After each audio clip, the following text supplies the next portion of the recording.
The FAA's Back to Basics program has selected 12 major subjects to address over a 3-year period. While these topics are taught to all pilots during their initial training, accident reports indicate that these primary areas continue to show up as causes for aircraft accidents. The Back to Basics program will re-examine these subjects. The object is simple: to reduce the number of accidents and to save lives. The subject of this slideshow is the mid-air collision problem. The information is factual and is intended to be thought-provoking. And regardless of your level of experience, we believe that the suggestions and techniques in this presentation can be easily applied to your flying and will contribute to a safer aviation environment. In 1978, the chilling pictures of a PSA Boeing 727 going down in flames over San Diego, California, shocked the nation. While on approach to Lindbergh Field, the plane collided with a Cessna 172. 144 people died. The probable cause, in part, failure of the 727 flight crew to maintain visual separation from the Cessna. The Cessna in the foreground of this picture is similar to the one which collided with the Convair 580 in the background. The first officer on the Convair and the occupants of the Cessna died in this mid-air collision. If you look closely, you can see the Cessna's landing gear protruding from the right side of the Convair. The probable cause, in part, failure of the pilots to exercise adequate vigilance to detect and avoid each other. More recently, a Falcon 50 business jet collided with a Piper Archer over Teterboro, New Jersey. The debris from the two planes fell into a heavily populated area, resulting in serious injuries and extensive damage on the ground. In each of these accidents, the basic collision avoidance techniques should have been routinely applied. They are the concepts of see and be seen, and see and avoid. And yet, in each instance, the aircraft collided with tragic results. Midairs averaged 2 per month, year in and year out. During 1984 and 1985, collisions resulted in 85 deaths. And while most collisions are between fixed-wing aircraft, gliders, helicopters, and even balloons have been involved in midairs. The following graphs might provide some insights into mid-air collisions. For example, as this chart clearly shows, there's a mid-air collision season, which normally begins in April and lasts until late October. While no pilot is immune from the possibility of a mid-air, this chart seems to indicate that experience is a significant factor. Note that 49% of all mid-airs involve pilots with less than 1,000 flying hours. Your ability to detect other aircraft is seriously limited when you depend on peripheral vision alone. This chart clearly shows that at 10 degrees of peripheral vision, your visual acuity is only 2100, and you cannot identify another plane until it is just half a nautical mile from you. 70% of all mid-airs occur below 3,000 feet and within 5 miles of an airport. It's also significant that there are 4 times as many mid-air collisions below 1,000 than between 2,000 and 3,000 feet. Probably 2 of the most intriguing facts about mid-air collisions are shown here. How can the vast majority of accidents occur during daylight hours and in clear weather? Perhaps you've heard a military pilot say, "Check your 6." This translates to look out for what is behind you. As this graph shows, half of all mid-airs happen when one aircraft is overtaking another. And it doesn't matter if the plane is climbing and overtaking or descending and overtaking. Obviously, a pilot must be very aware of traffic both in front of him as well as behind. It doesn't seem that there is much difference between high-wing or low-wing aircraft as far as mid-air potential is concerned. The differential between the two types may reflect the numbers of those aircraft in operation. There is evidence that rotor-type aircraft do make a difference. But this low number may also be a result of the relatively low number of helicopters. Using the preceding information, we can now begin to draw specific conclusions about mid-air collisions.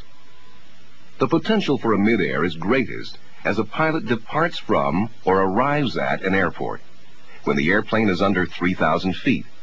is operating in good weather conditions, and is flying in minimally controlled airspace, such as a control zone. The conclusion is that mid-airs happen when the pilot's workload has increased and when he is concentrating on other things. Uncontrolled airports are particularly hazardous. Even though you look for other aircraft and monitor your radio, it's dangerous to assume that there are no other aircraft nearby. And here's why. The chances for a mid-air collision increase as you approach the traffic pattern. 2% occur on the downwind leg of your approach, 18% on the base leg, and 80% on final. That's right. 80% of the mid-airs happen on final approach, when the pilot's attention may be focused on other things, such as managing airspeed and adjusting the approach to the runway. When do most mid-air accidents occur? The odds point to summertime, but the mid-air season runs from April through October, and it will usually happen between 7 a.m. and 6 p.m., daylight hours. Let's profile the most likely pilot of a collision. He or she is probably relatively inexperienced, between 20 and 40 years of age, flying a general aviation aircraft, and has not filed a flight plan. The pilot probably has not mastered good scanning techniques.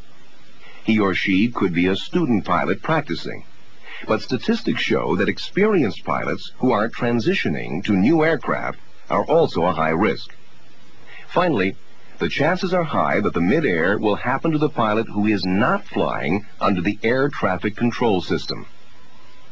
Collisions most often happen when the pilot is concentrating in the cockpit, when he is distracted, when he's overtaking another aircraft, when he is skirting controlled airspace, or during instruction. In other words, mid-airs are most likely when the pilot's mind is focused elsewhere, so that he is set up not to see.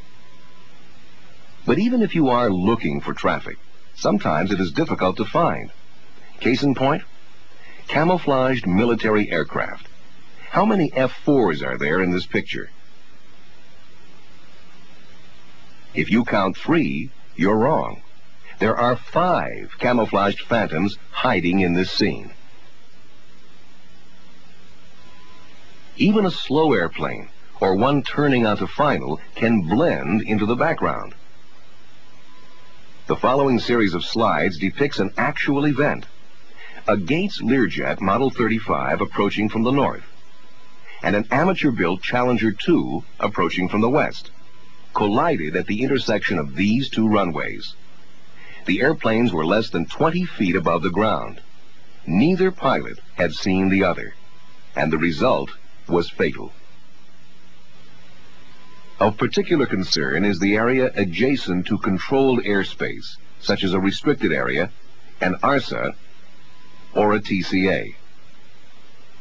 ATC can help an aircraft under its control, but ATC needs to know where you are. Therefore, it's not only a good practice, but it's now a federal regulation that if you have a radar transponder, it must be turned on. And if the transponder is equipped with Mode C capability, it must also be turned on. As indicated earlier, instructional flights are of particular concern. Both the instructor and the student are focusing their attention on a single phase of training. Each thinks the other is maintaining a good lookout, when in fact, neither is. Regardless of the type of aircraft being flown, the cockpit can take all of a pilot's attention.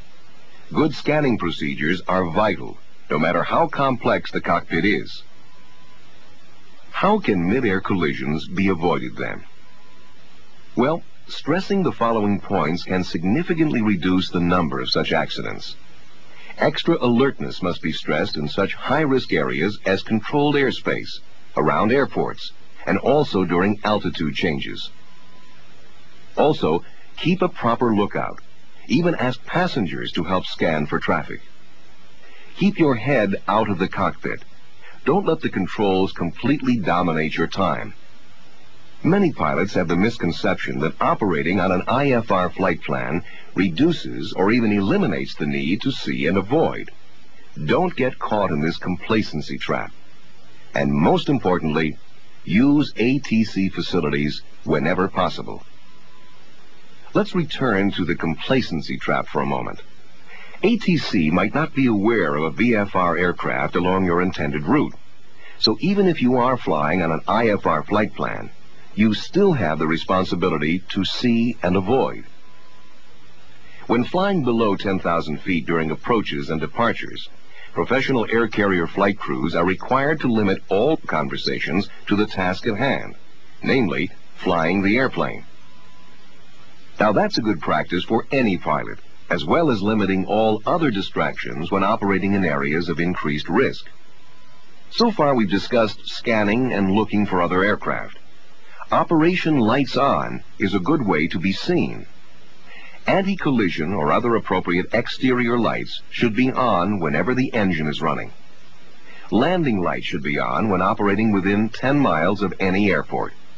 And of course, this should be done both at night and during daylight hours.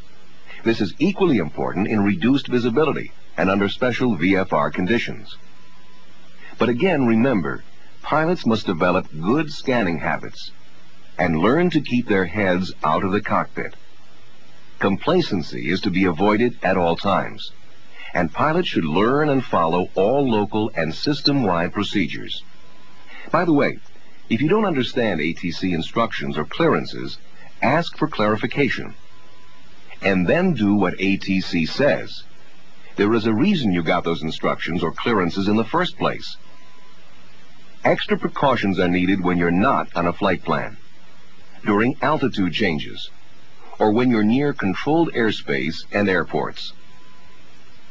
Good pilot procedures include looking around, checking your blind spots, using your radio, filing a flight plan and requesting ATC service whenever possible. Remember, it's essential that you broadcast your position and intentions at uncontrolled airports. As mentioned earlier, 70% of all mid-air collisions occur within 5 miles of an airport, and 62% of these are at uncontrolled airports. Collision avoidance starts on the ground. Never taxi out for takeoff at an uncontrolled airport without first checking all 360 degrees around you. And remember to announce your intentions on the radio. Here's an example of how easy it is to miss seeing an airplane. Even with its landing light on, this Cessna is not much to see on a relatively clear day. Consider how much less visible it would be in reduced visibility. You might not see it until it's too late. The National Transportation Safety Board has made some specific recommendations regarding airports, terminal control areas, and charts as they relate to the mid-air collision problem. Some of the recommendations apply directly to pilots, and others point to areas which would help pilots. NTSB recommends re-evaluation of existing closed traffic pattern procedures, particularly at airports where ATC towers are not in continuous operation. At uncontrolled airports, traffic separation procedures for both high and low performance aircraft should be established, published, and widely disseminated. NTSB also recommends that pilots always be clear, concise, and accurate when making aircraft position reports, whether en route or at a terminal area. Mode C transponders should be in working order and should be turned on at all times during flight. When on VFR, radio contact should be maintained with the appropriate ATC facility. NTSB recommends that well-traveled helicopter routes should not be adjacent to other control areas, nor should they be immediately under control area shelves without a buffer zone. While NTSB has asked the FAA to critically review airports and terminal control areas, pilots should not hesitate to point out problems or to make recommendations to airport managers for their study and review. After all, input by you, the user, is vital to safe airport operation.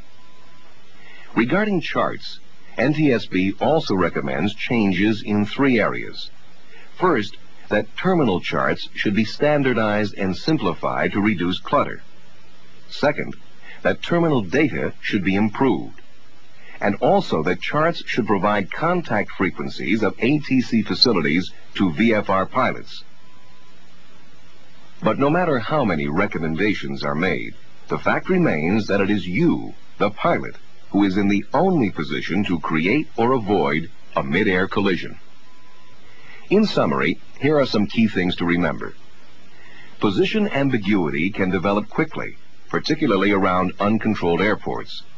When abbreviations are not precise or colloquialisms are used for local geographic points, you're setting yourself up for a potential mid-air. Always enter traffic patterns on a 45-degree angle to the downwind leg and at the established traffic pattern altitude. Again, this is especially important at uncontrolled airports.